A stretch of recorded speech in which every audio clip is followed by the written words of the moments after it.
بسم اللہ الرحمن الرحیم الرحمن علم القرآن.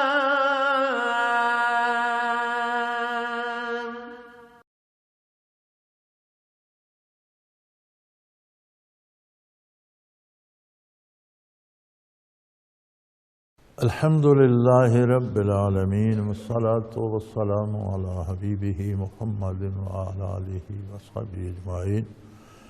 اعوذ باللہ من الشیطان الرجیم. بسم اللہ الرحمن الرحیم. قال کلا فاذهبا بآیاتنا انا معاکم مستمعون.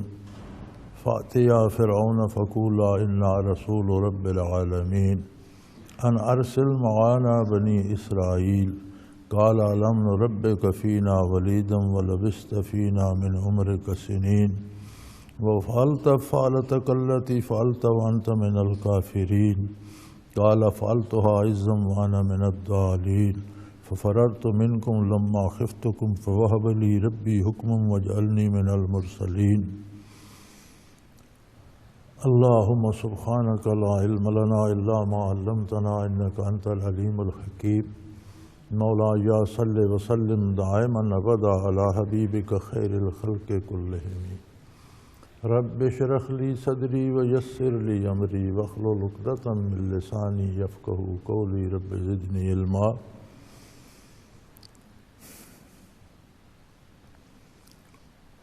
چنانچہ موسیٰ علیہ السلام نے عرض کیا کہ بار الہ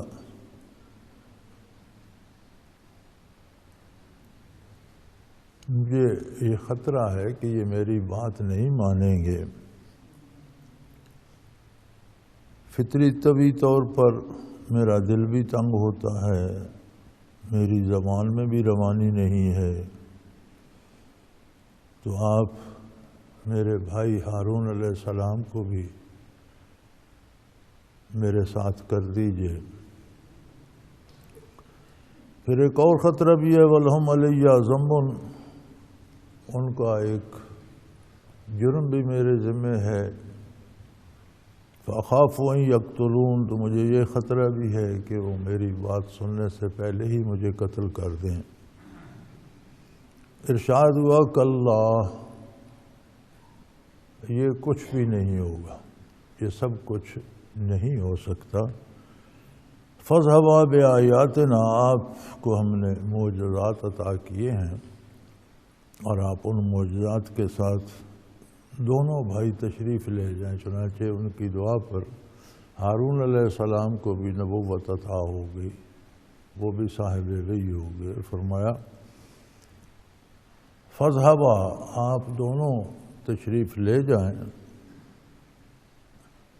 ہم نے آپ کو معجزات اور نشانی بھی عطا کی ہیں، اور پھر سب سے بڑی بات یہ ہے اِنَّا مَعَاكُمْ مُسْتَمِعُونَ، ہم آپ کے ساتھ ہیں اور سب کچھ سن رہے ہیں.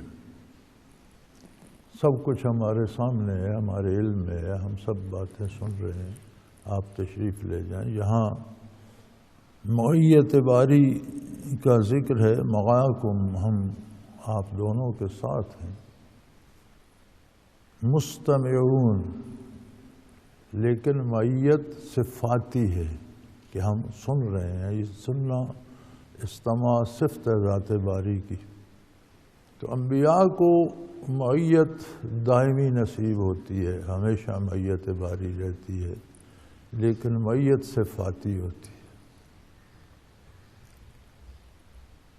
دوسری جگہ قرآن کریم میں ارشاد ہے ان اللہ مع المحسنین، اللہ خلوص دل سے اللہ کی عبادت کرنے والوں کے ساتھ ہے. محسنین وہ ہیں جو صرف ظاہر نہیں، دل کی گہرائیوں سے اللہ کی اطاعت کرتے ہیں، تو ان کو بھی معیت باری. ان اللہ، یقیناً اللہ مع المحسنین، احسان کرنے والے. معیت ذاتی ہے، لیکن آگے اہل اللہ کی صفات بیان کی گئی ہیں. محسنین، صابرین، اگر وہ احسان سے نکل جائیں گے یا صبر سے نکل جائیں گے تو پھر معیت باقی نہیں رہے گی. دو ہستیاں کائنات میں ہیں آقا نامدار صلی اللہ علیہ وآلہ وسلم انبیاء میں سے، ابوبکر صدیق رضی اللہ تعالیٰ عنہ غیر انبیاء میں سے، جنہیں معیت ذاتی، جن کی ذات کو حاصل ہے، نہ ادھر صفت ہے نہ ادھر صفت ہے۔ چونکہ رسول اللہ صلی اللہ علیہ وسلم کا ارشاد قرآن کریم میں موجود ہے، نقل کیا قرآن کریم نے کہ حضور نے فرمایا لا تحزن ان اللہ معانا، آپ میری فکر نہ کریں، اللہ ہم دونوں کے ساتھ ہے۔ تو یہاں معیت ذاتی ہے، ان اللہ ذاتی معیت ہے، معانا حضور نبی کریم ابوبکر صدیق دونوں کی ذاتیں اس میں داخل ہیں، دونوں طرف ادھر بھی ذات ہے ادھر بھی ذات ہے، یعنی کہیں بدلنے کا کوئی اندیشہ نہیں۔ اور یہ کائنات میں صرف دو ہستیوں کو معیت، دو ذاتوں کو معیت ذاتی حاصل ہے، انبیاء میں نبی کریم صلی اللہ علیہ وسلم کو اور غیر انبیاء میں ابوبکر صدیق رضی اللہ تعالیٰ عنہ کو۔ فاتیا فرعون فقولا انا رسول رب العالمین، چنانچہ وہ دونوں حضرات موسیٰ علیہ السلام اور ہارون علیہ السلام فرعون کے پاس تشریف لے گئے، اس کے دربار میں پہنچے اور ارشاد فرمایا انا رسول رب العالمین، ہم دونوں اللہ کے بھیجے ہوئے تمہارے پاس آئے ہیں، اللہ کے رسول ہیں، اللہ کے فرستادہ ہیں۔ تو دو باتیں آپ کی دعوت کی بنیاد تھیں، ایک تو یہ کہ تم خود اللہ کی عظمت کو قبول کرو اور اپنی خدائی سے باز آ جاؤ، توبہ کرو، اور دوسرے یہ کہ بنی اسرائیل کو ہمارے ساتھ کر دو، وہ اپنے ملک چلے جائیں۔ ان ارسل معنا بنی اسرائیل، کہ آپ بنی اسرائیل کو ہمارے ساتھ بھیج دیں۔ بنی اسرائیل حضرت یعقوب علیہ السلام کی اولاد تھے، آپ کے 12 بیٹوں کی اولاد۔ جب یوسف علیہ السلام برسر اقتدار تھے تو قرآن کریم میں سورہ یوسف میں گزر چکا کہ انہوں نے والدین کو بھی بھائیوں کو بھی وہاں بلا لیا، پھر ان کی اولاد وہیں رچ بس گئی۔ یوسف علیہ السلام دنیا سے سفر کر کے اس کے بعد فرعونوں کا دور آ گیا، اور فرعونوں کا دور کوئی 4 صدیوں پر محیط ہے۔ 400 سالوں میں بنی اسرائیل بھی بڑھتے بڑھتے کافی تعداد میں ہو گئے۔ جب موسیٰ علیہ السلام مبعوث ہوئے اور بنی اسرائیل کو ساتھ لے کر نکلے تو علماء کے مطابق ان کی تعداد کو 6.25 لاکھ ہو چکی تھی۔ فرعونوں کی حکومت بھی 400 سال سے آ رہی تھی، یہ اپنے خدائی کے دعوے دار تھے، جو فرعون برسر اقتدار آتا اسی کو سجدے کیے جاتے، اسی کی پوجا کی جاتی تھی۔ تو انہوں نے فرمایا کہ ہم اللہ کے فرستادہ ہیں، اس کے نبی ہیں، لہذا آپ اللہ کی بات مانیے، اللہ پر ایمان لائیے، توبہ کریں۔ اور بنی اسرائیل کو انہوں نے غلام بنا لیا تھا، اور غلام بھی ایسا جس کی کوئی اجرت نہیں، کچھ تھوڑا بہت کھانے پینے کے لیے دے دیا جس سے زندہ رہے، اور ہر کام جو ہے وہ ان قبطیوں کا اسرائیلی ہی کرتے تھے، عمارتیں بنانی، محلات بنانے، گھروں کے کام کاج سارا ان کے ذمہ تھا، اور بہت بری غلامی میں جکڑے ہوئے تھے اور بری طرح پیٹتے تھے ان کو۔ تو انہوں نے فرمایا کہ آپ انہیں، کیونکہ ان کا اصل وطن تو ملک شام ہے، تو آپ ان کو ہمارے ساتھ کر دیجئے، ہم انہیں وہاں جا کر آباد کر دیں گے۔ قَالَ أَلَمْ نُرَبِّكَ فِينَا وَلِيدًا وَلَبِثْتَ فِينَا مِنْ عُمْرِكَ سِنِينَ فَعَلْتَ فَعْلَتَكَ الَّتِي فَعَلْتَ وَأَنْتَ مِنَ الْكَافِرِينَ۔ فرعون کہنے لگا،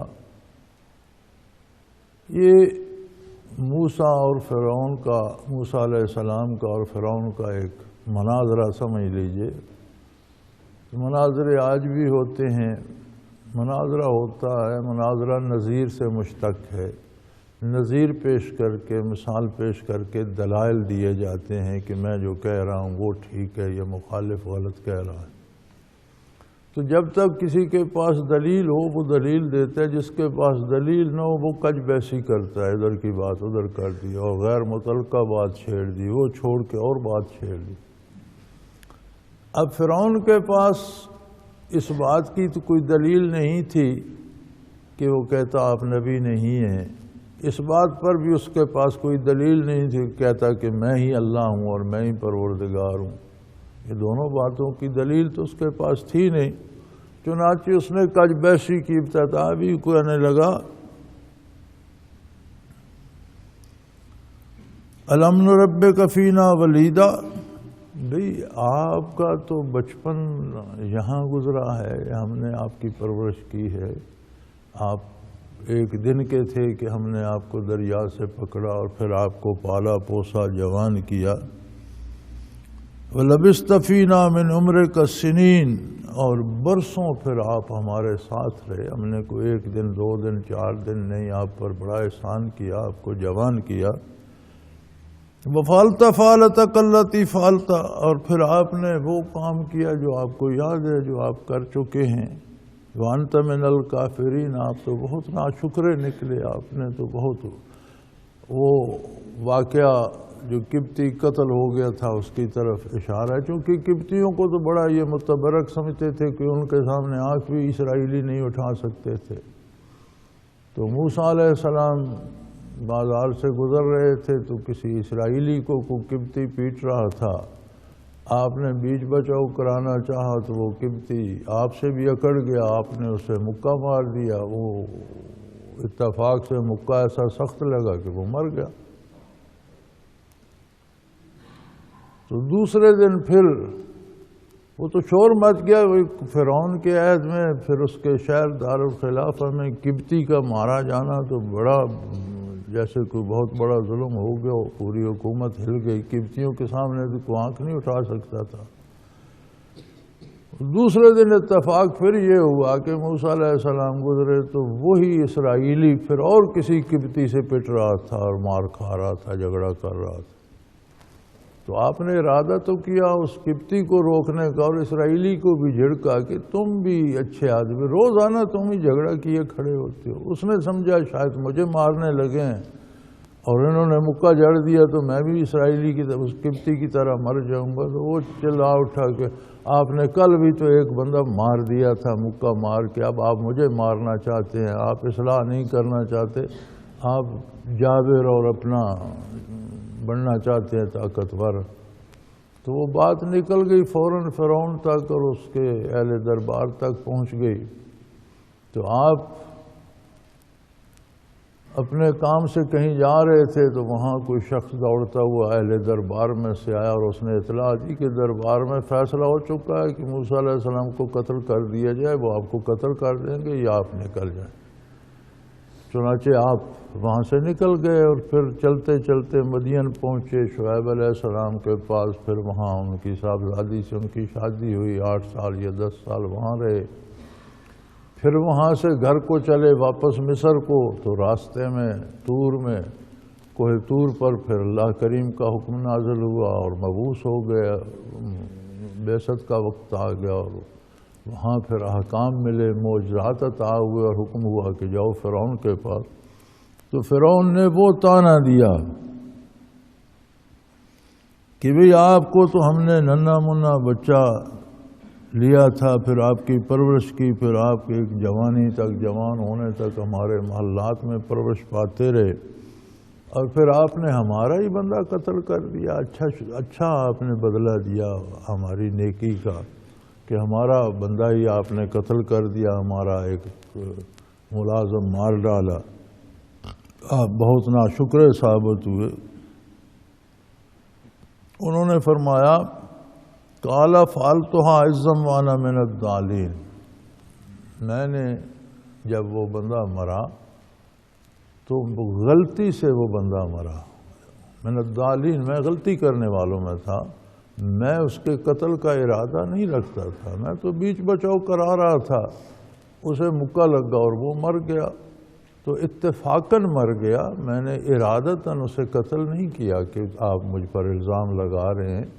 تو یہ قتل عمد نہیں تھا، اتفاقی حادثہ تھا، انا من الضالین، مجھ سے غلطی ہو گئی. ففررت منکم لما خفتکم، پھر مجھے جب آپ لوگوں کا خوف آیا اور تم نے میرے قتل کا فیصلہ کیا اور مجھے اطلاع ہوئی تو میں یہاں سے چلا گیا.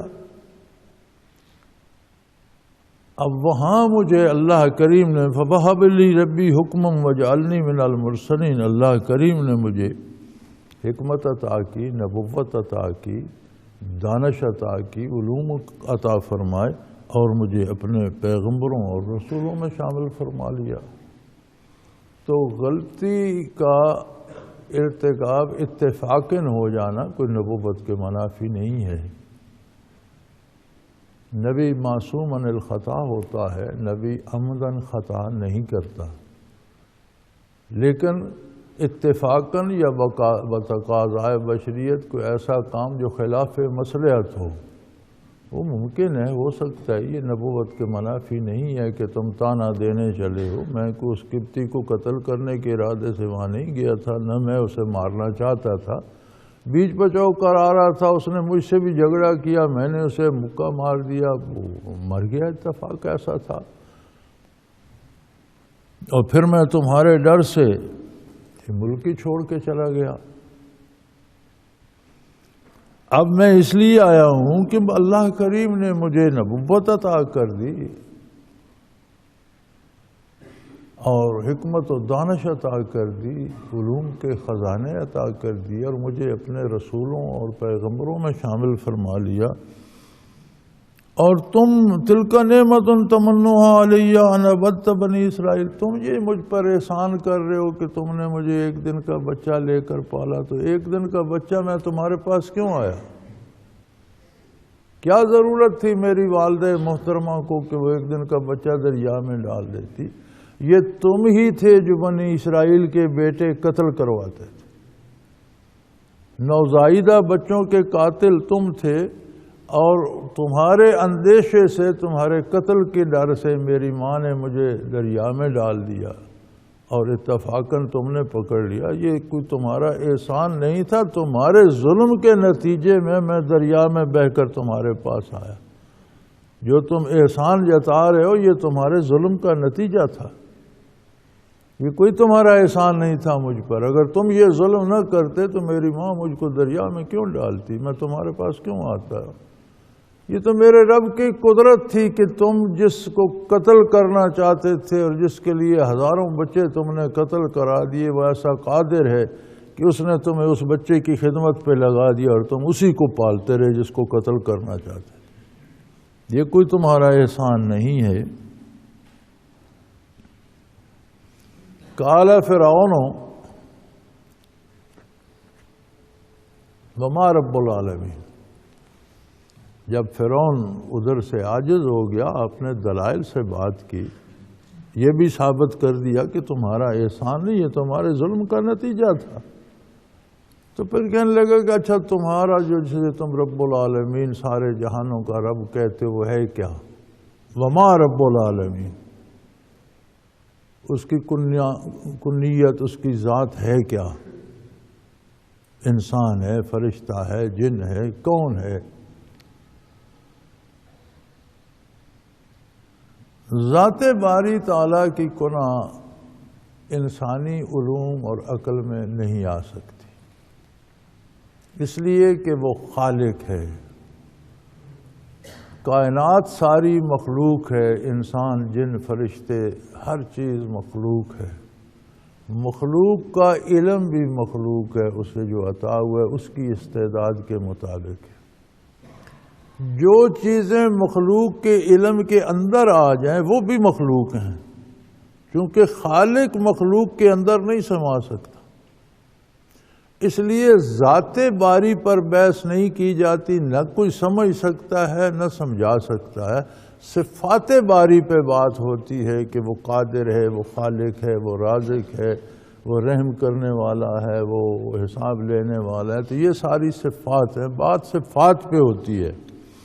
لیکن اسے تو کج بحثی کرنی تھی، تو کہنے لگا کون ہے بھائی اور کیا ہے؟ کون کے بجائے بھی وہ ماں سے مراد یہ ہوتی ہے کہ ہے کیا، اس کی حیثیت کیا ہے، وہ جن ہے، فرشتہ ہے، انسان ہے، کیا ہے، رب العالمین کیا ہے، وما رب العالمین۔ جواب جو موسیٰ علیہ السلام نے دیا وہ حقائق پہ مبنی تھا، اور وہ دلیل تھی، اور وہ اللہ کی صفات کے بارے تھی۔ فرمایا قال رب السماوات والارض وما بینہما، وہ پالنہار ہے آسمانوں کا بھی زمینوں کا بھی، اور جو کچھ ان میں، یعنی ساری کائنات کا پالنے والا، پیدا کرنے والا، بنانے والا، قائم رکھنے والا وہ ہے۔ ان کنتم موقنین، اگر تمہیں بات ماننی ہو، اگر تمہیں یقین کرنا ہو تو اس پہ غور کرو کہ یہ آسمان کوئی اتفاقاً بن گئے، ان میں ایک وسیع نظام ہے، اور فرشتے ہیں، اور کیفیات ہیں۔ پھر زمین، تمہارے پاس تو ایک سیارہ زمین ہے، اسی کی وسعتوں کا اندازہ کر لو، اس میں کتنی تخلیق ہے، جڑی بوٹیوں اور گھاس پھوس سے لے کر پہاڑوں اور دریاؤں اور چشموں، نہروں، ندیوں، انسانوں، حیوانوں اور بے شمار مخلوقات کی تم گن نہیں سکتے۔ ان سب کو بنایا کسی نے، پھر ان سب کو کوئی پال رہا ہے، ان سب کو حیات و موت سے کوئی گزار رہا ہے، ان کو صحت، بیماری، روزی، رزق، دن رات، یہ سارے ان کے زندگی کے نظام کو جو چلا رہا ہے وہی رب ہے۔ میں اسی کی بات کر رہا ہوں۔ اگر تمہیں ماننا ہے، جھگڑا کرنا تو ایک اور بات ہے، اگر تمہیں بات سمجھنی ہے، تمہارا ارادہ سمجھنے کا ہو، تو یہ ساری کائنات اور اس کا ایک ایک ذرہ اس کی عظمت پہ گواہ ہے۔ قال لمن حولہ الا تستمعون، وہ اپنے اہل دربار سے جو ارد گرد بیٹھے تھے کہنے لگا سن رہے ہو؟ میں نے پوچھا کیا ہے، یہ جواب کیا دیتے ہیں؟ میں نے کہا وہ ہے کون، اور یہ کہتے ہیں وہ خالق ہے، وہ مالک ہے، وہ رازق ہے۔ میں اور پوچھتا ہوں، یہ اور ذرا سنو تو صحیح۔ قال ربکم ورب آبائکم الاولین، موسیٰ علیہ السلام نے فرمایا وہ تمہارا بھی رب ہے، تمہیں بھی اس نے پیدا کیا۔ اگر تم خود پیدا کرنے والے ہوتے تو 4 صدیوں میں تمہارے کتنے آباء و اجداد گزر گئے، تم خود کیوں مرتے؟ تم نے بھی مر جانا ہے، تمہارا باپ مر گیا، تمہارا دادا مر گئے، 400 سال میں تمہاری کم و بیش 12 پشتیں گزر گئیں، تو تم پیدا کرنے والے ہوتے تو خود کیوں مرتے؟ اور جو خود معدوم ہو جاتا ہے یا مر جاتا ہے وہ پیدا کرنے والا نہیں ہو سکتا۔ وہ تمہارا پیدا کرنے والا اور پالنے والا، تمہارے پاس جو رزق ہے، جو دولت ہے، جو اقتدار ہے، جو کھاتے ہو، جو پیتے ہو، جو دل کی دھڑکن ہے، جو ایک ایک سیل چل رہا ہے، اسے بھی پیدا کرنے والا وہی ہے جس کی طرف میں تمہیں دعوت دے رہا ہوں، اور تمہارے آباء و اجداد کا پیدا کرنے والا بھی وہی ہے۔ قال ان رسولکم الذی ارسل علیکم لمجنون، فرعون کہنے لگا سن رہے ہو، ایسے لگتا ہے یہ جو تمہاری طرف رسول بھیجا گیا یہ پاگل ہے۔ میں سوال اور کرتا ہوں، یہ جواب اور دیتے، حالانکہ کج ویسی وہ خود کر رہا تھا۔ یہ جواب تو وہ نہیں دے سکا کہ نہیں بھی آپ نے جو کہہ رہے ہیں اس رب نے آسمان نہیں بنائے، میں نے بنائے۔ اپنی ربوبیت کا مدعی جو تھا تو کہتا میں نے بنائے، کہتا زمینوں کا مالک میں ہوں، میں خالق ہوں، میں نے پیدا کیے، یہ نہیں کہا اس نے۔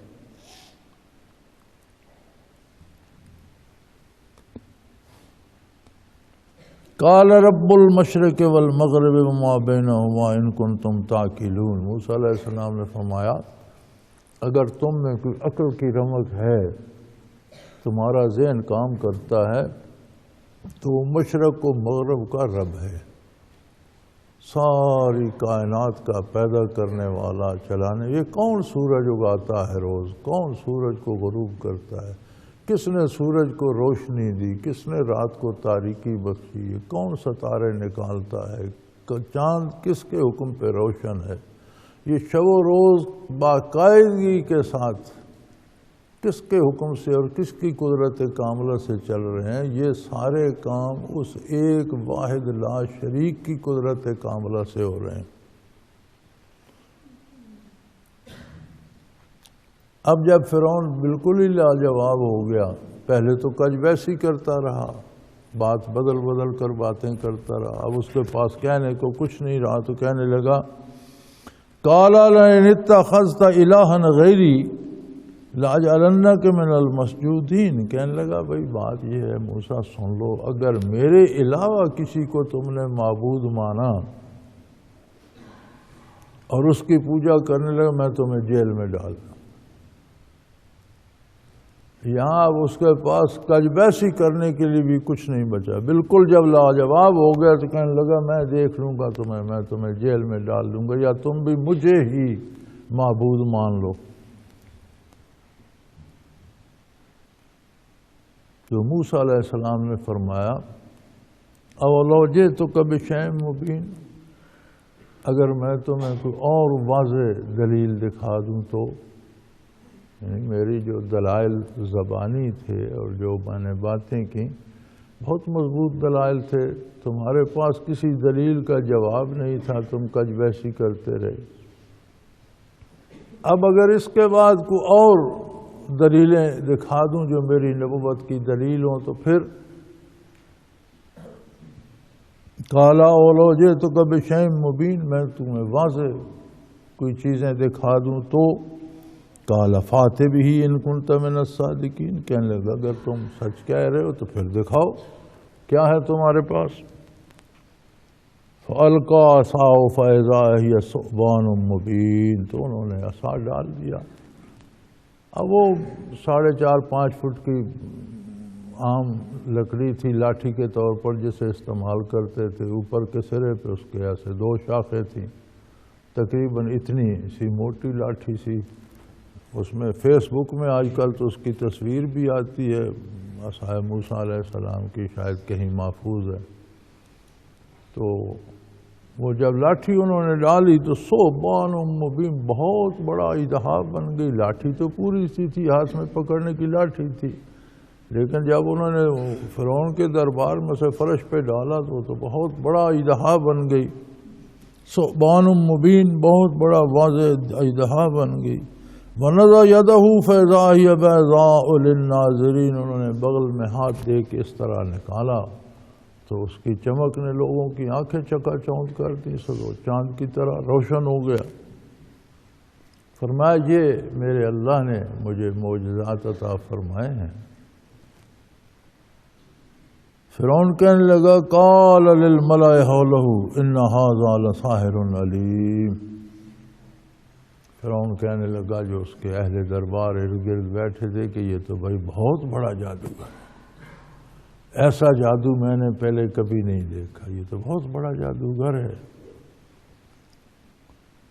اور دیکھو بات کو کس طرف لے گیا، وہ دعوت دے رہے ہیں کہ تم بھی توبہ کرو، اللہ پر ایمان لاؤ، اپنی خدائی کے دعوے سے باز آ جاؤ، اپنی حکومت کرو، اپنی بادشاہت رکھو۔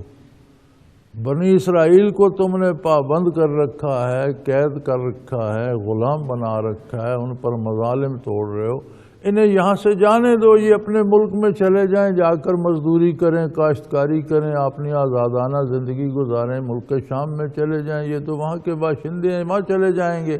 تم انہیں اپنی حکومت پر بوجھ سمجھتے ہو، یہ اپنے ملک میں انہیں بوجھ سمجھتے ہو، تو یہ چلے جائیں وہاں اپنی جا کر زندگی گزاریں۔ تو اس میں حکومت لینے کا تو موسیٰ علیہ السلام نے فرعون سے نہیں کہا کہ ہم تمہاری بادشاہی چھین لیں گے، لیکن وہ کہنے لگا قال للملأ حولہ ان ھذا لساحر علیم، اس کے ارد گرد جو اہل دربار اور امراء بیٹھے کہنے لگا یہ کوئی بہت بڑا جادوگر ہے، ساحر علیم، بڑا علم رکھتا ہے جادو کا، اس کے پاس بہت بڑا علم ہے۔ یرید ان یخرجکم من ارضکم بسحرہ فماذا، یہ چاہتا ہے کہ یہ جادو کے زور سے تم سے ملک چھین لے اور تمہیں یہاں سے نکال دے،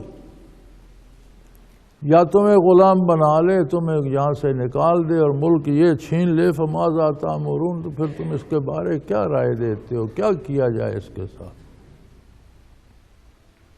وہ بات کو دوسری طرف پلٹ کر لے گیا۔ حالانکہ انبیاء علیہ السلام کسی دنیاوی مفاد کا مطالبہ نہیں کرتے، کوئی اجر معاوضہ کسی سے نہیں چاہتے، ان کا اجر اللہ کریم کے پاس ہے، اللہ کی طرف سے وہ اپنے اجر کے متمنی ہوتے ہیں۔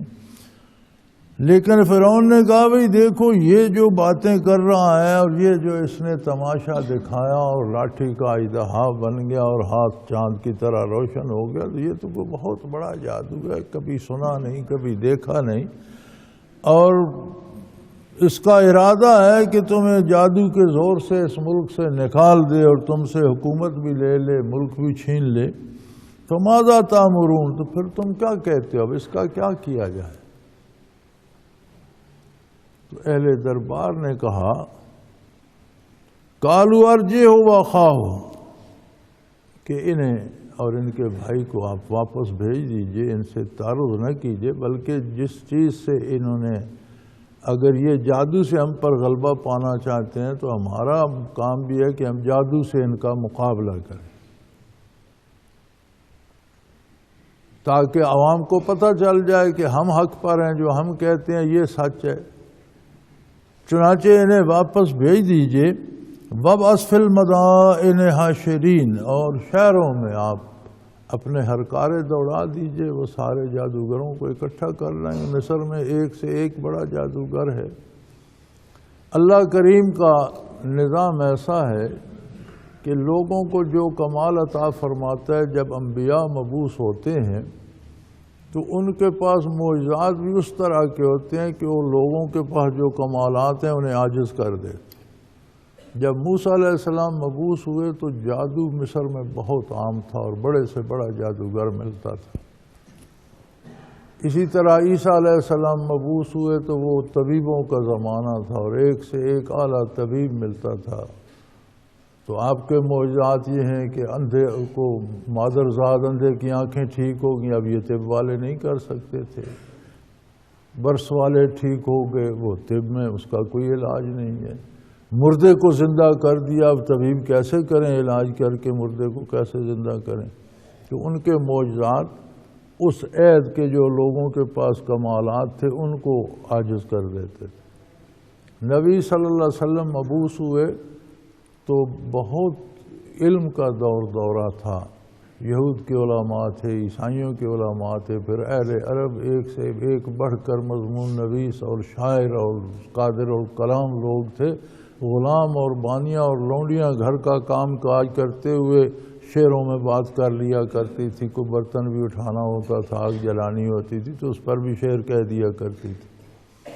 تو حضور کو علوم کے خزانے عطا فرمائے گئے، اور پھر آپ کو اتنے بے شمار معجزات دیے گئے کہ جوں جوں زمانہ بدلتا جا رہا ہے، نئے سے نئے سوال پیدا ہو رہے ہیں، نئے سے نئی چیزیں ایجاد ہو رہی ہیں، لیکن کوئی زمانے کی ایجاد نبی کریم صلی اللہ علیہ وسلم کے کمالات کی ہمسری نہیں کر سکتی، پھر عاجز آتی جا رہی۔ تو انہوں نے کہا بھی ایک سے ایک بڑا جادوگر ہے ملک میں، تو آپ وابس فی المدائن حاشرین، اپنے ہرکارے شہروں میں دوڑا دیجئے۔ یا تو کبھی کل سحار علیم، ایک سے ایک بڑا جادوگر ہے، سب کو اکٹھا کر کے آپ کی بارگاہ میں لے آئیں گے۔ فجمع السحرۃ لمیقات یوم معلوم، چنانچہ باقاعدہ موسیٰ علیہ السلام سے دن طے کیا گیا کہ فلاں دن آپ بھی آ جائیں اور ہمارے جادوگر بھی فلاں دن آ جائیں گے، میدان میں مقابلہ ہوگا، ہمارے جادوگر بھی اژدہا بنائیں گے، سانپ بنائیں گے، اور آپ بھی اپنا اژدہا چھوڑ دیے، دیکھیں گے کون جیتتا ہے۔ ان سب کو خیال تھا کہ ہمارے تو سینکڑوں آ جائیں گے، اور سینکڑوں، اگر ایک ایک اژدہا بھی انہوں نے ایک ایک سانپ بھی بنایا، سینکڑوں سانپ بن جائیں گے، اس میں ایک موسیٰ علیہ السلام کا سانپ کیا کر لے گا؟ پھر یہ ایک بنائیں گے تو غالب تو وہی ہوں گے۔ فجمع السحرۃ لمیقات یوم معلوم، وہ جو دن مقرر کیا گیا تھا اس پر جادوگر اکٹھے ہو گئے، سارے وہاں آ گئے۔ وقیل للناس هل انتم مجتمعون، اور لوگوں میں بھی بڑی منادی کرائی گئی کہ سب اس دن جمع ہو جائیں تاکہ ہم اپنے جادوگروں کی پشت پناہی بھی کریں اور ان کی فتح پہ جشن بھی منائیں اور موسیٰ علیہ السلام کی بات کا جواب بھی دیں اور انہیں معاذ اللہ انہیں غلط ثابت کریں۔ تو لوگوں میں بھی بڑے اعلان کرائے گئے اور لوگوں کی بھی بڑی دعوت دی گئی کہ آپ سب جمع ہو جائیں. لَعَلَّنَا نَتَّبِعُ السَّحَرَةَ إِن كَانُوا هُمُ الْغَالِبِينَ، تاکہ ہم اپنے جادوگروں کی پیروی کریں اور وہ غالب ہو جائیں، جیت جائیں، تو پھر ان کا جلوس بھی نکالیں، جشن منائیں اور انہی کی بات پر عمل کریں، انہی کی پیروی کریں اور اس نئی بات سے بچ جائیں. چنانچہ پورے ملک سے بڑے بڑے مانے ہوئے جادوگر جمع ہو گئے. فَلَمَّا جَاءَ السَّحَرَةُ قَالُوا لِفِرْعَوْنَ أَإِنَّ لَنَا لَأَجْرًا إِن كُنَّا نَحْنُ الْغَالِبِينَ. اب جو فرعون کے پاس جادوگر آئے تھے وہ تو بہت بڑے مانے ہوئے اور بہت عظیم جادوگر تھے. تو علماء حق فرماتے ہیں کہ اگر جادوگر اپنے جادو سے اپنے لیے روزی بھی پیدا کر سکتے تو فرعون سے کیوں مانگتے؟ جب سب جمع ہو گئے تو انہوں نے فرعون سے یہ گزارش کی.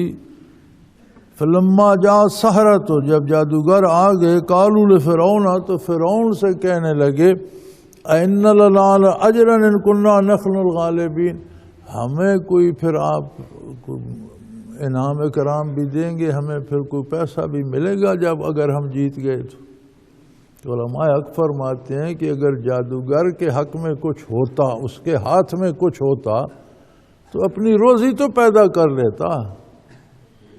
اپنے لیے تو روزی فرعون سے مانگ رہے ہیں، تو اس کا مطلب ہے شعبدہ بازی ہے. جادو میں حقیقت کچھ نہیں ہوتی، صرف نظر کا دھوکہ ہے یا خیالات کا دھوکہ ہے اور کچھ نہیں ہوتا. جادوگر سے ڈرنے کی ضرورت نہیں ہوتی. آج کل ہمارا مسئلہ یہ ہے کہ کم و بیش ہر بندہ اسی وہم میں مبتلا ہے، مجھ پر جادو ہو گیا. یار اللہ کا خوف کرو، جادوگروں کے اختیار میں کچھ نہیں ہوتا، وہ نہ آپ کا کچھ بگاڑ سکتے ہیں نہ سنوار سکتے ہیں. وقتی طور پر نگاہوں کو دھوکہ دے سکتے ہیں، چیز اور ہے، نظر اور آ سکتی ہے، اور اس چیز کی بھی حقیقت بدلتی نہیں، اس کی ماہیت بدلتی نہیں. قلب ماہیت حرام ہے. جس چیز کو اللہ نے لکڑ بنایا وہ لکڑ ہی رہتی ہے، سانپ نہیں بنتی. جادوگر اگر جادو کرے گا تو آپ کو سانپ جیسی لگنے لگ جائے گی. یہ آپ کی قوت متخیلہ کی کمزوری ہے. اگر آپ اس کے روب میں نہ آئیں، اس سے ڈریں نہیں، اس کی بات پر یقین نہ کریں، تو پھر آپ کو دھوکے سے بھی وہ سانپ نظر نہیں آ سکتا. تو قلب ماہیت تو حرام ہے. جو چیز اللہ نے جیسی پیدا کی ہے ویسی رہتی ہے، اسے کوئی تبدیلی ہو نہیں سکتی. ہاں، انبیاء کے معجزات الگ ہیں. جب موسیٰ علیہ السلام پھینکتے تھے تو جو اژدہا بنتا تھا وہ واقعی اژدہا ہوتا تھا. وہ صرف یہ نہیں کہ دیکھنے میں اژدہا لگتا تھا، وہ ہوتا ہی اژدہا تھا، اس لیے کہ وہ اللہ بناتا تھا. وہ قادر ہے، جس چیز کو چاہے جیسا چاہے بنا دے.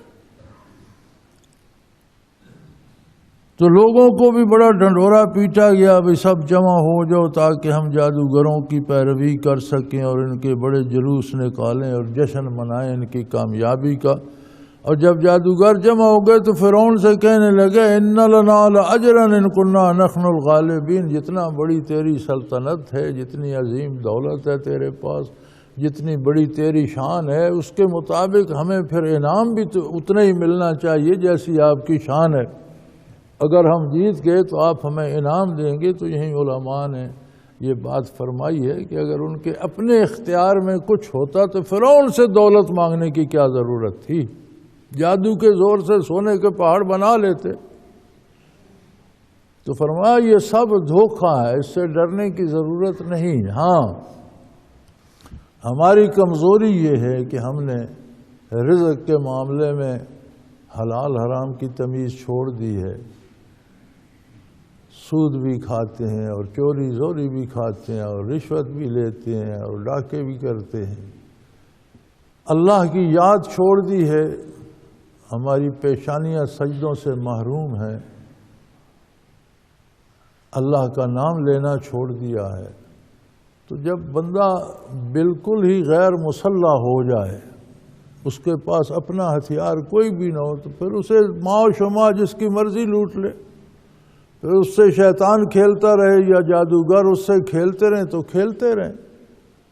بندے مومن حلال کھانے والا 5 وقت کا نمازی، اس پر کوئی جادو اثر نہیں کرتا، کوئی جادوگر اس کا کچھ نہیں بگاڑ سکتا۔ قال نعم وانکم اذا لمن المقربین، فرعون نے کہا بہت بڑا انعام ملے گا تمہیں، بے شک تمہیں انعام ملے گا، تم ایک دن کے انعام کی بات کرتے ہو، دولت بھی دوں گا اور تمہیں ہمیشہ اپنے اہل دربار میں کرسیاں دے دوں گا، تم میرے مقربین میں شامل ہو جاؤ گے۔ ایک دن کی دولت تو ایک دن ہوگی، تو تم اہل دربار میں سے ہو جاؤ گے تو روزانہ دولت کی بارش برسا کرے گی تم پر، اور تم میرے مقربین میں ہو جاؤ گے۔ دوسری جگہ قرآن کریم میں ہے کہ جادوگروں نے پوچھا تھا موسیٰ علیہ السلام سے کہ آپ پہلے اپنا کمال دکھاتے ہیں یا ہمیں اجازت ہے ہم کریں؟ انہوں نے اللہ کا نبی مان کر نہیں کہا تھا، ہاں یہ وہ سمجھ گئے تھے کہ جادوگر ہے تو پھر بہت بڑا جادوگر ہے، جس نے فرعون کو بھی مصیبت میں ڈال دیا ہے، تو اس کا مطلب کوئی عام جادوگر نہیں، کوئی استاد جادوگر ہے۔ تو ادب کیا تھا کہ ان سے پوچھ لینا چاہیے، اجازت لینی چاہیے۔ علماء حق فرماتے ہیں کہ وہ جو ادب انہوں نے جادوگر سمجھ کر کیا تھا، ادب تو نبی کا کیا تھا، ان کی وہ بات اللہ کو پسند آ گئی اور انہیں ایمان لانے کی توفیق دے دی۔ موسیٰ علیہ السلام نے فرمایا قال لهم موسیٰ القوا ما انتم ملقون، موسیٰ علیہ السلام نے فرمایا جو کچھ ڈالنا ہے تم نے، جو کمال دکھانا ہے اور جو اژدہا بنانے ہیں بناؤ، پہلے تم بناؤ۔ فَأَلْقُوا حِبَالَهُمْ وَعَصِيَّهُمْ، تو ان کے پاس بڑے بڑے لمبے موٹے رسے بھی تھے اور بڑی بڑی موٹی لکڑیاں اور لمبی لکڑیاں بھی تھیں، تو انہوں نے وہ لکڑیاں بھی اور وہ رسے بھی میدان میں ڈال دیے، اور وہ وقالوا بعزت فرعون انا نحن الغالب، کہنے لگے فرعون کے اقبال کی قسم، عظمت فرعون کی قسم ہم جیتیں گے۔ وہ جو پتہ نہیں سینکڑوں تھے یا ہزاروں تھے، پورے مصر کے جادوگر جمع ہو گئے تھے، تو ہر ایک بھی بنائے، تو وہ جتنے جادوگر تھے اتنے اژدہا بن گئے، تو وہ بڑے فخر سے کہنے لگے اور فرعون کے اقبال کی قسم کھائی، فرعون کے اقبال کی قسم، فرعون کی عظمت کی قسم ہم جیت جائیں گے۔ تو قسم صرف اللہ کی دی جا سکتی ہے، اللہ کے علاوہ کسی کی بھی قسم جائز نہیں ہے۔ جیسے جادوگر عظمت فرعون کی قسم کھا رہے ہیں، ایسے ہمارے ہاں بھی آج رواج ہے، کسی بزرگ کا مقبرہ دیکھا تو اس کی قسم اٹھا لی، اور کوئی قرآن کی قسم کھا رہا ہے، اور کوئی تمہارے سر کی قسم، تمہاری جان کی قسم، یہ ساری غلط اور ناجائز ہیں اور حرام ہیں۔ قسم سے مراد یہ ہوتی ہے کہ جس کی قسم کھائی جا رہی ہے وہ اس موقع پہ گواہ ہے، وہ بھی شاہد ہے، جیسی میں بات کر رہا ہوں ایسی ہی صحیح ہے، اور یہ شان صرف اللہ کی ہے کہ وہ ہر موقع ہر بات کا گواہ ہے، لہذا قسم صرف اللہ کی کھائی جائے گی۔ یہ باقی جو غیر اللہ کی قسمیں کھائی جاتی ہیں یہ فضول ہیں اور گناہ ہیں اور جرم ہے، ان کی سزا الگ ہے اور ایمان تک کو متاثر کرتی ہیں، عقیدہ مجروح ہوتا ہے ان سے۔ انہوں نے فرعون کی عظمت کی قسم کھائی کہ ہم ضرور جیتیں گے۔ فَأَلْقَىٰ مُوسَىٰ عَصَاهُ، چنانچہ موسیٰ علیہ السلام نے بھی اپنا عصا پھینک دیا۔ اب جو انہوں نے لاٹھیاں اور وہ گیلیاں اور لکڑیاں اور رسے ڈالے تھے، وہ لوگوں کی نگاہوں میں سانپ بن گئے تھے، حقیقتاً سانپ نہیں تھے۔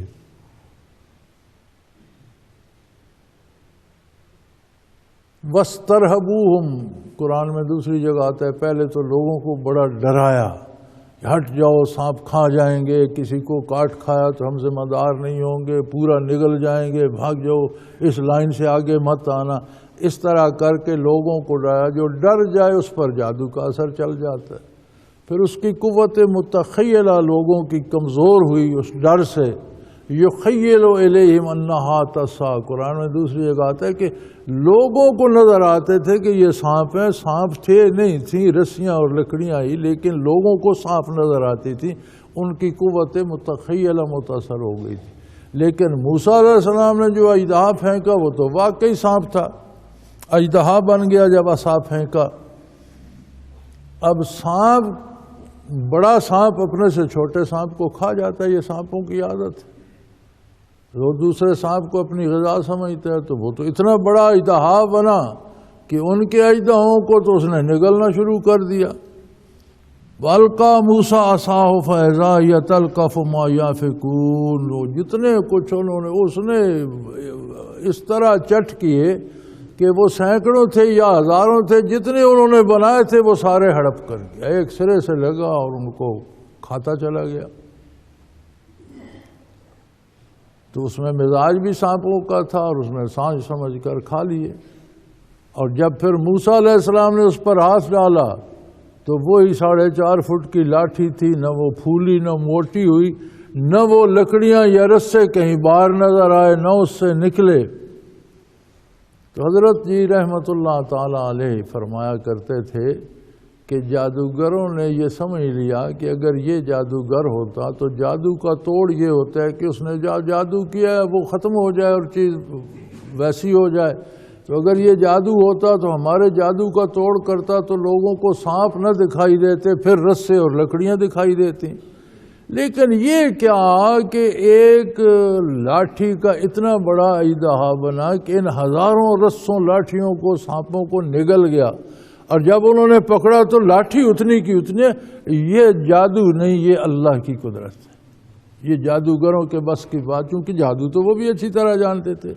تو انہوں نے سمجھ لیا یہ جادو نہیں، یہ قدرت باری کی بات ہے، اور یہ اللہ کا سچا نبی اور رسول ہے، اور جو یہ کہہ رہا ہے وہ حق ہے۔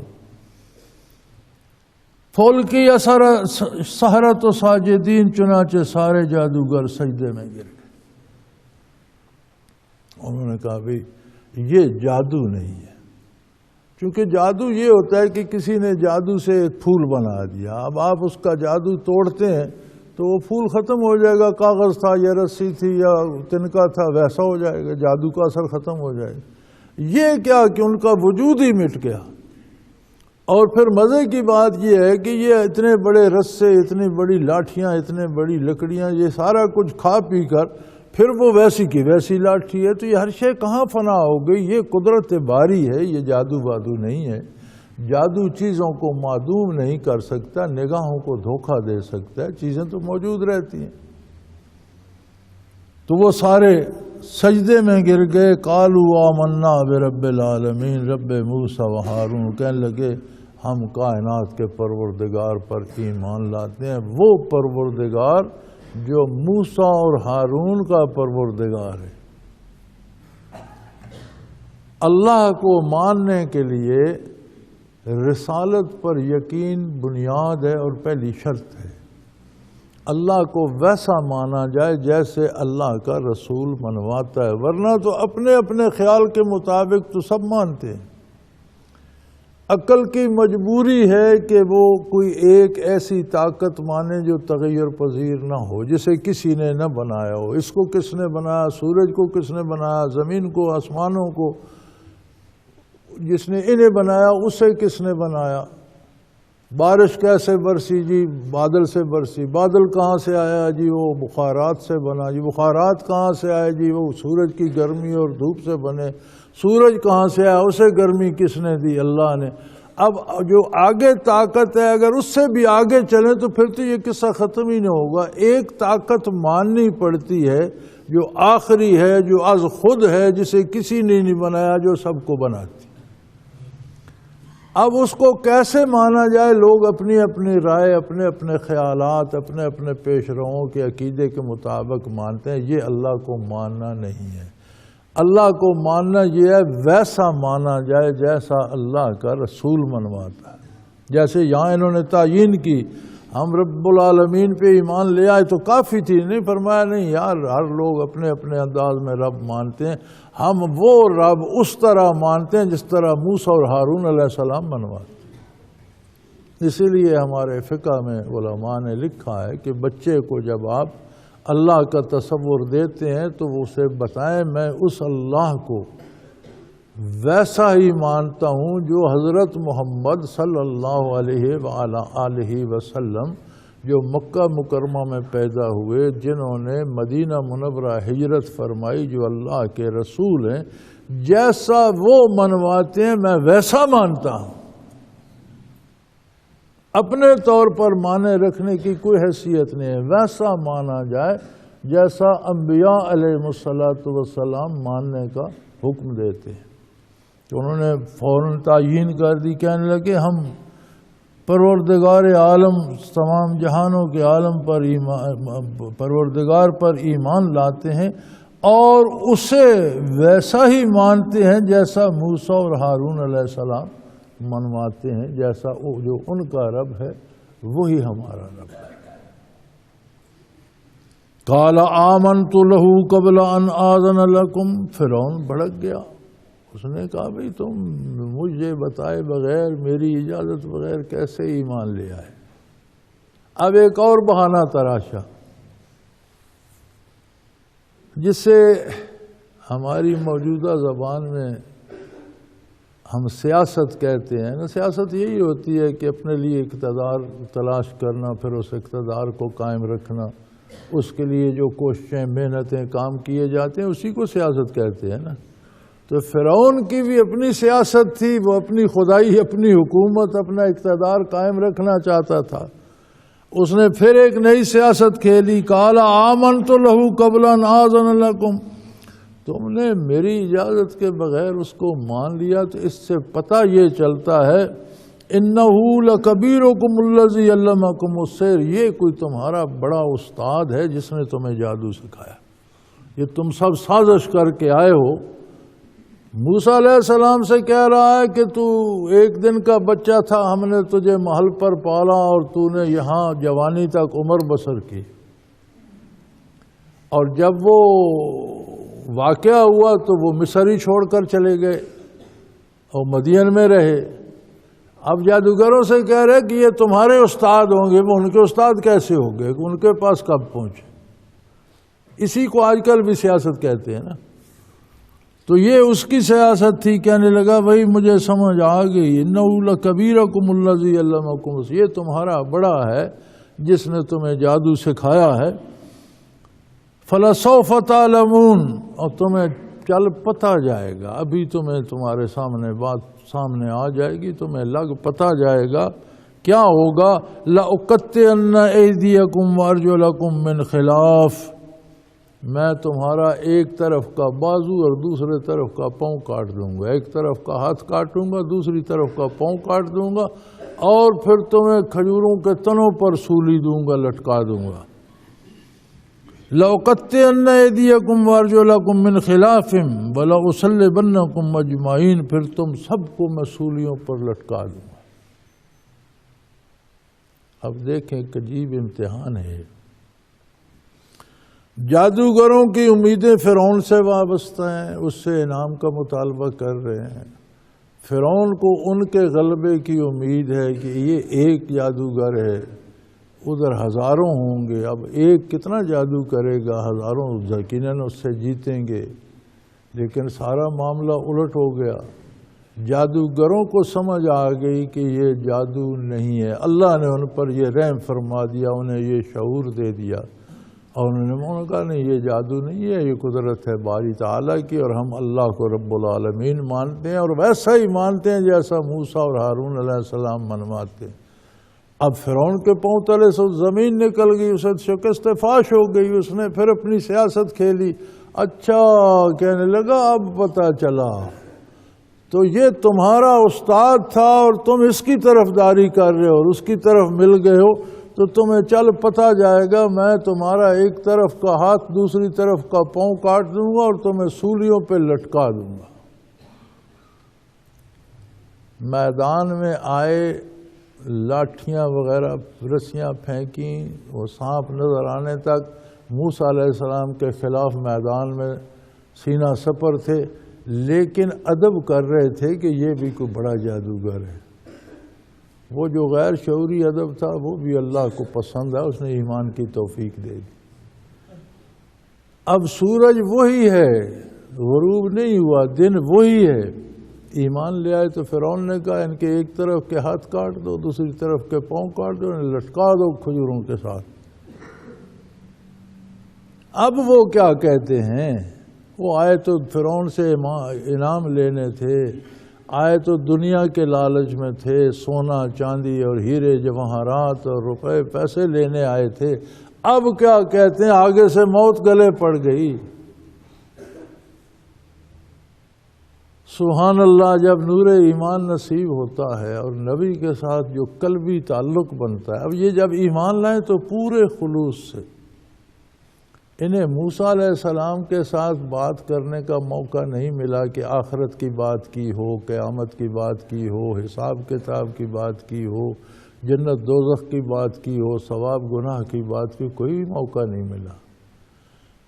لیکن جب فرعون نے سولی لگا ٹکانے تو انہوں نے ساری منظر کشی کر دی۔ بھئی آخرت میں جائیں گے، اللہ کے روبرو حساب ہوگا، نیکی کا اجر ملے گا، برائی کا عذاب ہوگا، تو اس وقت ہم سرخرو ہوں گے، تو پھر تیرے انعاموں کی اور تیری حیثیت کیا ہے؟ یہ انہوں نے سیکھا کہاں سے؟ اسی کو علم لدنی کہتے ہیں۔ اور یہ نبی کے ساتھ دل کا تعلق ہو جائے، خلوص کا تعلق ہو جائے، دل کی گہرائی سے ہو جائے، تو علوم نبوت جو انبیاء کے سینے میں ہوتے ہیں وہ ان کے شاگردوں اور ان کے ماننے والوں اور ان کے متبعین کے سینوں میں آ جاتے ہیں۔ صبح تو جادوگر تھے، لیکن اب تو وہ صحابی بن گئے نا۔ اب آپ صحابہ کرام کو دیکھیے، حضور اکرم صلی اللہ علیہ وسلم کے ساتھ جتنے صحابہ کرام تھے ان میں کتنے پڑھے لکھے تھے؟ گنتی کے لوگ پڑھنا لکھنا جانتے تھے۔ سارے کسی نے کوئی کتابیں نہیں پڑھی، کوئی مدرسہ نہیں دیکھا، لیکن بڑے بڑے ماہر فن اور مفتی اور محدث اور مفسر پیدا ہوئے، اور بڑے بڑے عظیم انسان اس امت میں پیدا ہوئے جن کو اللہ نے بہت وسیع علوم عطا فرمائے۔ لیکن جب کسی صحابی کی بات آتی ہے تو سب کی گردنیں جھک جاتی، خاموش ہو جاتے ہیں کہ جو صحابی نے کہا وہ ٹھیک ہے۔ یہ اتنا بڑا علم صحابہ کے پاس کہاں سے آ گیا؟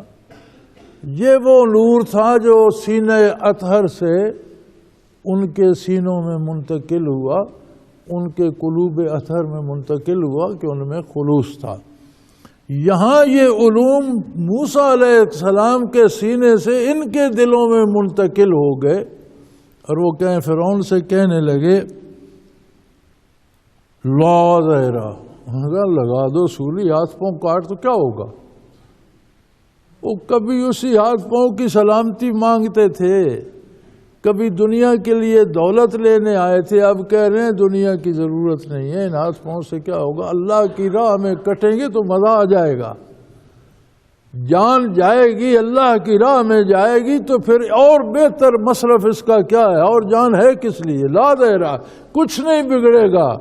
انا الی ربنا منقلبون، ہمیں تو یہ ہوگا کہ ہم سیدھے اپنے پروردگار کی بارگاہ میں پہنچ جائیں گے۔ تو ہمارے ساتھ بھلائی کر رہا ہے، لگا دے سولی، ہم کو لٹکا دے سولی پر، ہاتھ پاؤں کاٹ ڈال، ہم اللہ کی بارگاہ میں جائیں گے تو اس کی راہ میں کٹے ہوئے ہاتھ ہوں گے، کٹے ہوئے پاؤں ہوں گے، اس کی راہ میں جھکی ہوئی گردنیں ہوں گی، وہ ہم پہ راضی ہوگا۔ تو جو کچھ وہ دے گا، تو کیا ہے بھائی؟ تو خود محتاج ہے، تو ہماری طرح خود محتاج ہے، تو اس سے کیا امیدیں ہیں؟ یہ ہے مسلمانی اور یہ ہے ایمان۔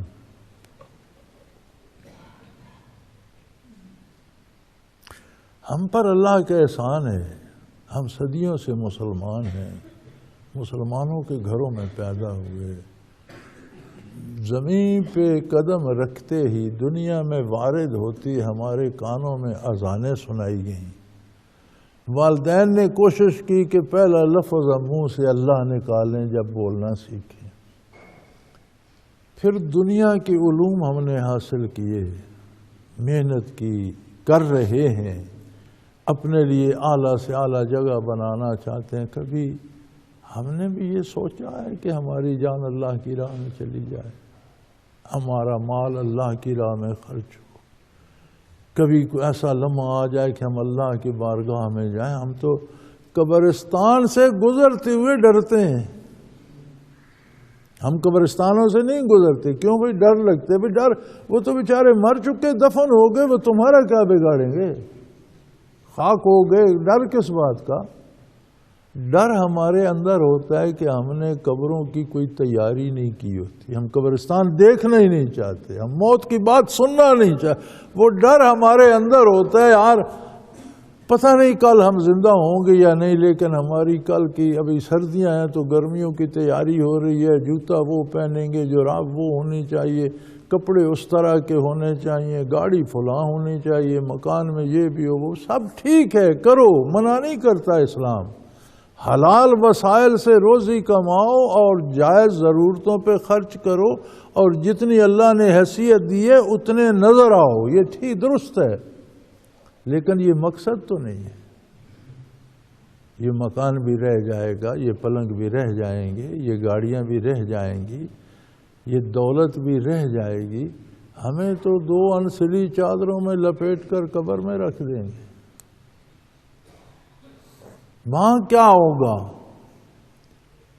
کل کی تیاری کرنے والے ہم نے کبھی سوچا ہے کہ ہو سکتا ہے کل قبر میں آ جائے، کل کا دن مجھے دنیا میں نہ آئے، قبر میں آئے، وہاں کیا کروں گا؟ پہنوں گا کیا؟ کھاؤں گا کیا؟ جواب کیا دوں گا؟ تو میاں جس طرح دنیا کی چیزیں، وسائل جمع کرنے کے لیے ہم محنت کرتے ہیں، اسی طرح آخرت کو جمع کرنے کے لیے اس سے زیادہ محنت کی ضرورت ہے اور زیادہ خلوص سے ضرورت ہے. اب ان کا معاملہ تو سدھر گیا، یہ تو نبی کے صحابی ہو گئے، کتنے فخر سے کہہ رہے ہیں کہ بگڑے گا کیا؟ تو ہاتھ پاؤں کاٹ دے، سولی لگا دے، ہماری اللہ کے حضور باریابی ہو جائے گی. اور کیا ہے؟ ہمارا بگڑے گا کچھ نہیں، سنورے گا. ہم تو اپنی منزل پہ پہنچ جائیں گے. قالوا لا ضیر، کوئی حرج نہیں، انا الی ربنا منقلبون، ہم اپنے پروردگار کی بارگاہ میں پہنچ جائیں گے. اور وہ وقت گیا جب ہم تو اس سے دولت اور انعام مانگتے تھے، وہ باتیں گئی، وہ زمانے کفر کی باتیں تھی. اب ہم مومن ہیں، اب ہم اللہ کے بندے ہیں، اللہ کے نبی کے صحابی ہیں. اب ہمارا مقصد کیا؟ ہم کیا پانا چاہتے ہیں؟ کہنے لگے انا نطمع ان یغفر لنا ربنا خطایانا. وہ ہم تو یہ چاہتے ہیں کہ ہمارا پروردگار ہماری خطائیں معاف کرے. ہم اس کے نبی کے مقابلے پہ نکل آئے، ہم نے کتنا ظلم کیا. ہم ساری عمر جادو کرتے رہے، ہم نے کتنا ظلم کیا. ہم غیر اللہ کی پوجا کرتے رہے، ہم نے کتنے. ہم یہ چاہتے ہیں کہ ہمارا پروردگار ہم سے راضی ہو جائے، ہماری یہ خطائیں معاف کر دے. ان کننا اول المسلمین، اور یہ اعزاز تو نہیں چھین سکتا کہ ہم تیرے ملک میں پہلے ایمان لانے والے لوگ. تیری ساری قبطی قوم کو ایمان نصیب ہم سے پہلے نہیں، اگر کوئی مانے گا بھی تو ہمارے بعد مانے گا. اللہ نے ہمیں یہ اعزاز تو بخشا ہے کہ ہم پہلے مسلمان ہیں. یا دیکھ لو، نہ بیچاروں نے نماز سیکھی، نہ وضو کا طریقہ، نہ کوئی نماز پڑھی، نہ روزہ رکھا، نہ حج کیا، نہ زکوٰۃ دی، نہ کوئی انہیں فرصت ملی. لیکن مقام کیا ہے؟ طلب بدل گئی، آرزویں بدل گئی. دنیا کی تمنا رکھتے تھے، اب کہہ رہے ہیں یار اللہ خطائیں معاف کر دے، بس یہ بڑی بات. ہم نے دنیا سے کیا لینا ہے؟ جانا تو ہے ایک دن. تو آج قتل کر دے گا، ہم آج شہید ہو کر پہنچ جائیں گے. اس سے بڑی کیا بات ہے کہ ہمیں عظمت شہادت نصیب ہو جائے. ہماری تو زندگی گناہوں سے بھری پڑی ہے، اور اللہ گناہ معاف کر کے ہمیں شہادت سے سرفراز فرما دے اور اس کی بارگاہ میں سرخرو ہو جائیں گے تو بگڑے گا کیا؟ کر دے، قتل کرتا ہے تو. وآخر دعوانا ان الحمدللہ رب العالمین. اللہ اللہ اللہ اللہ اللہ اللہ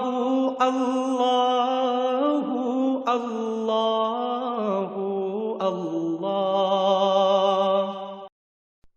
حضرت امیر محمد اکرم آوان مد ذلہ العالی دارالعرفان منارہ ضلع چکوال میں سالہ سال سے قرآن و حدیث کے اوپر خطابات کر رہے ہیں اور سلسلہ نقشبندیہ اویسیہ کے مطابق لوگوں کو ذکر الہی کی تربیت دے رہے ہیں۔ وہ قرآن پاک کی تفسیر ترتیب وار بیان کر رہے ہیں۔ تفسیر قرآن کو وہ موجودہ ملکی اور بین الاقوامی حالات کے مطابق بیان کرتے ہیں۔ موٹر وے سے کلر کہار کے انٹرچینج سے نکلتے ہوئے کلر کہار کی جھیل سے ہوتے ہوئے میانی، بوچھال اور نورپور سے گزرتے ہوئے دارالعرفان منارہ پہنچ سکتے ہیں۔ حضرت امیر محمد اکرم آوان نے بچیوں اور بچوں کی دینی اور دنیاوی تعلیم کے لیے سقارہ اکیڈمی کے نام سے ایک درسگاہ بھی قائم کی ہے، جس کا افتتاح ملک پاکستان کے صدر جنرل محمد ضیاء الحق نے اپنے دست مبارک سے کیا تھا۔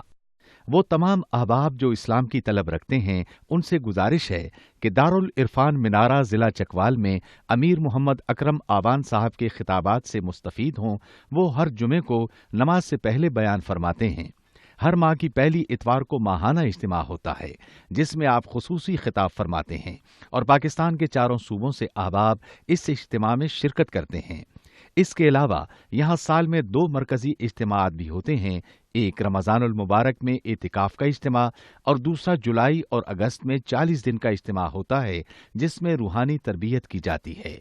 اپنا خون سیماب دے کر اتنا ہم کر جائیں گے، نام آقا کا چمن میں پھر رقم کر جائیں گے۔